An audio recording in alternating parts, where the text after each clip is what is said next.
Welcome back, listeners, to a brand new episode of Comic Class. Today's lesson, guys, we're looking at Stan Lee and Steve Ditko's The Amazing Spider-Man issue 38, Just a Guy Named Joe.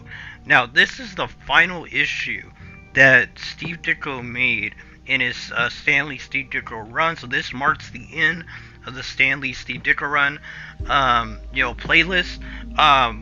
We will have one more video which will officially be the end, but in chronological order, this is the end. The only video after this is going to be the Sinister Six annual issue that they made. We have to cover that because it was the first ever Sinister Six, and the fact that Steve Ditko and Stan Lee made it, and that it's a very special story that is remembered even today. We're gonna have that in the playlist, but if we're looking at chronological order, this is the final issue that Steve Ditko ever drew. So, very important, and this is going to be a very interesting story to talk about. And it's been a long run. This run of videos has taken, I think 3 or 4 months. But we're finally here at the final video. Like I said, with the exception of the Sinister Six Annual, that will probably be out either tomorrow or on Sunday. And yeah, without further ado, let's jump right into today's story. Let's go.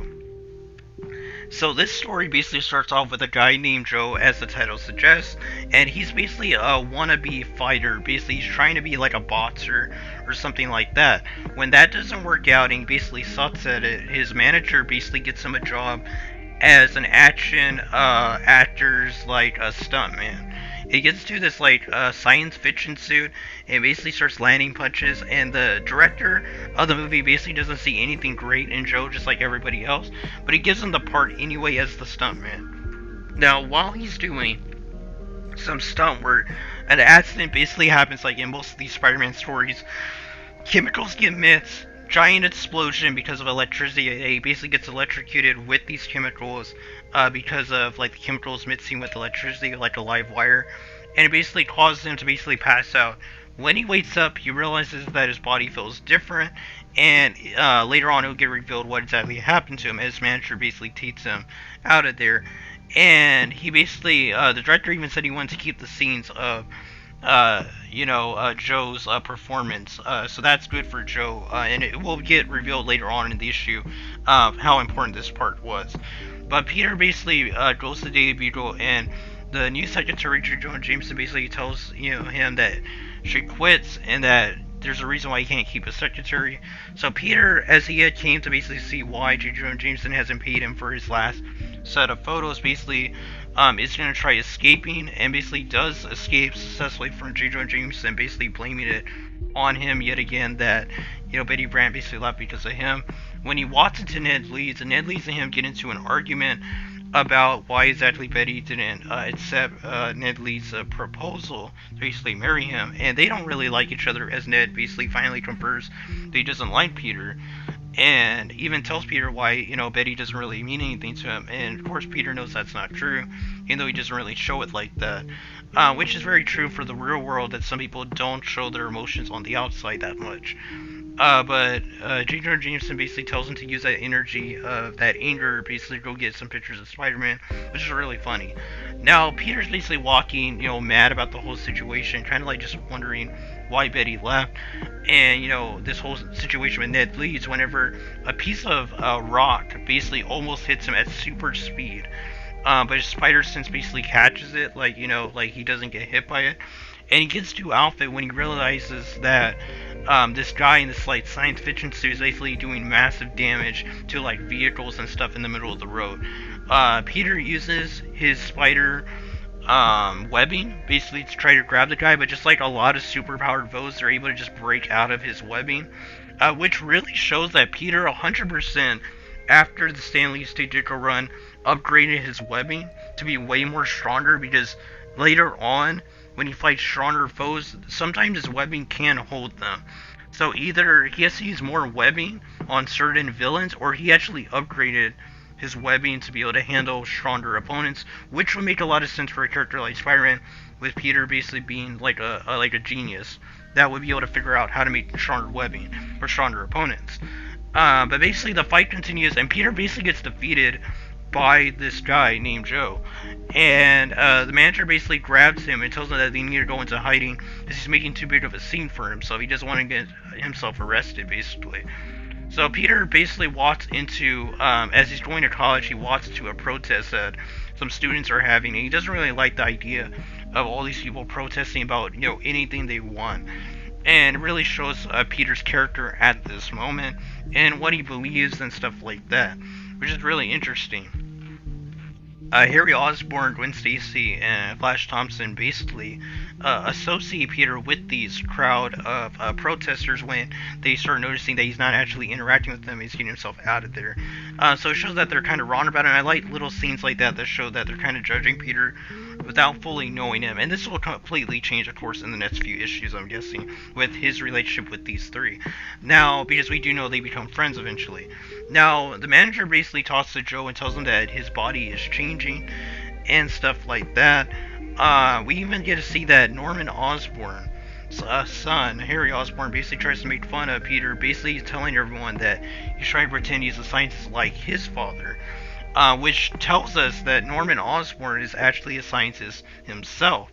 To quote the movie, from Spider-Man 2002. So Norman, again, another hint that there's something different about him, is that in this issue we find out that he's actually a scientist himself. So that there's something there, as well as the thing that happened with Mendel Strom in the last issue, that there's just something different about Norman Osborn. So we have that little hint, and it's only in one panel, and it's very smart writing from Stan Lee, and also ideas from Steve Ditko, I believe, as well. Very smart little things like that are very important to the story and its progression.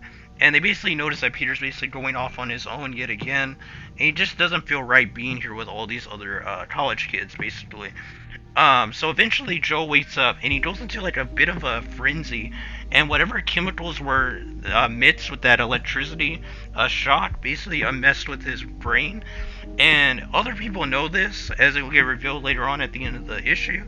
But Peter basically makes his way, and he finds he was beating up people, and he eventually finds his way into this gym and fights all these fighters that are trained fighters, and makes his way to Joe. I guess because Joe came to the old gym that he used to be at, where they would call him a loser and not good at anything. Basically wants to prove his strength to these people, but considering he's superhuman now, probably could kill somebody if he's not careful. So Spider-Man basically shows up, and they get into a confrontation, and we get a lot of cool action panels that you don't really see in this entire run. So for Stan Lee and Steve Ditko's final issue together, Steve Ditko did something really interesting in that it seemed like Stan, maybe out of respect, or maybe, just an idea that Steve Ditko had, because maybe he knew that this was going to be his final issue, really laid a lot of cool action panels to basically end this final fight scene that he would ever do, and just really well choreographed and very good artwork, basically, Spider-Man and Joe. So, eventually, I almost forgot to mention, I believe Joe calls himself the Champ when he's in this outfit, the science fiction outfit, because of people calling him a loser and stuff like that. So I think he calls himself the Champ.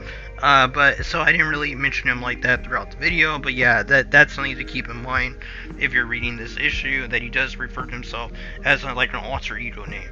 Eventually, Peter lands a final hit on Joe, and this seems to bring him to his senses, and it's revealed to us that the guy that could have put him in jail basically dropped the charges because he realized that, Joe basically was out of his mind because of the chemicals, and they messed with his brain. Again, a little hint towards stuff with Norman Osborn. Yet again, we're getting a little hint that stuff like chemicals can actually mess with the brain and could lead you to become a super villain.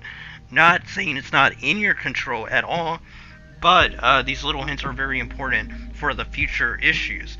But yeah, so basically the manager of Joe basically comes and tells him that none of the charges are going to be gone through with, basically, and that they basically offered him a role in the movie because they liked the film that he did with when he had that accident, and the fight scenes that he did as the Champ, basically, when he got his powers, basically, and stuff like that. So that was really interesting. I think he had his powers when he did that fight scene. Maybe he didn't. Either way, he got the role. And he got like a 5-year contract or something like that to make a movie or something. And so it looks like Joe finally got a happy ending for his character. And hopefully he comes back sometime in the future of the story. I believe he does. But hopefully one day we get to see where exactly he is in the future. And hopefully his life turned around and stuff like that. And I think it's really interesting, even though he's like a C-list villain or D-list, it is really interesting to finally see a character that really did change for the better and turn into a good guy. Considering how many villains in Spider-Man's original Rogues Gallery that Stan Lee Studio made that didn't go through that and continue to be villains, basically no matter what happens in their lives, which is good because we like them as villains. But we get to see that Spider-Man basically goes to the alleyway, and Norman Osborn has hired people to basically try to take out Spider-Man for a high price in the underworld, like a ton of money in the underworld, if they're able to pull it off, basically to keep Spider-Man from realizing what exactly he's hiding.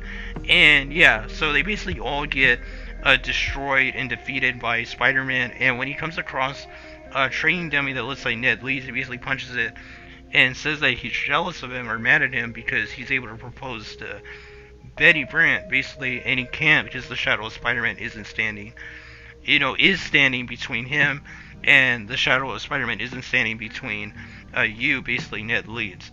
And the end of the issue basically shows Mary Jane basically coming to Aunt May's house, and she was there, and basically leaves right before Peter comes in.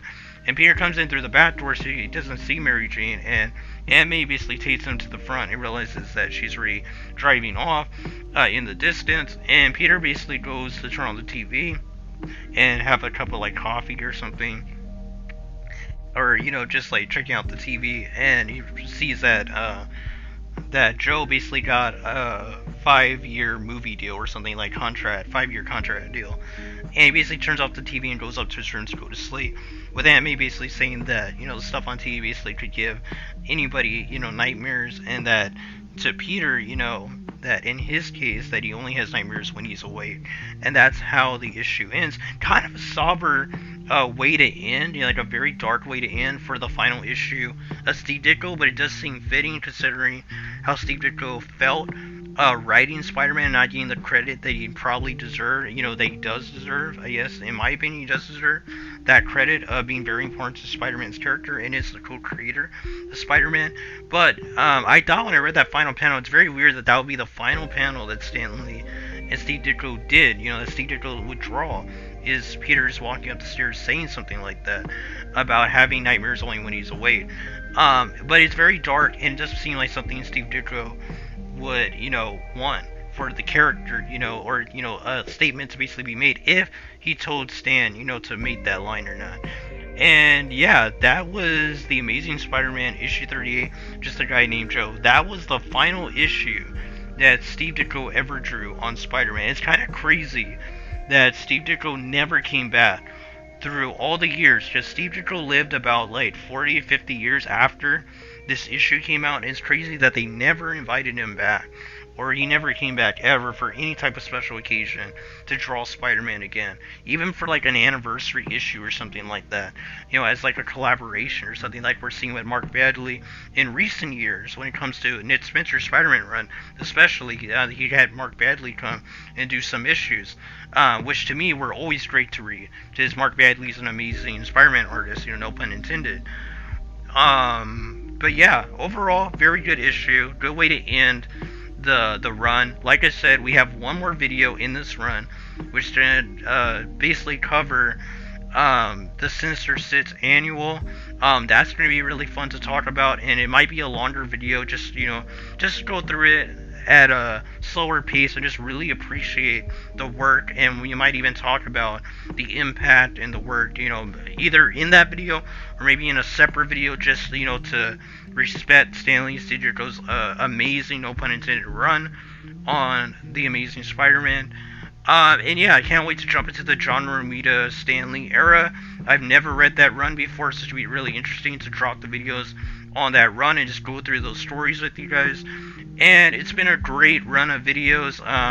We'll talk more on the final video with the Sinister Six annual. But until then, until next video, God bless you. Until the next lesson, keep on reading those comments.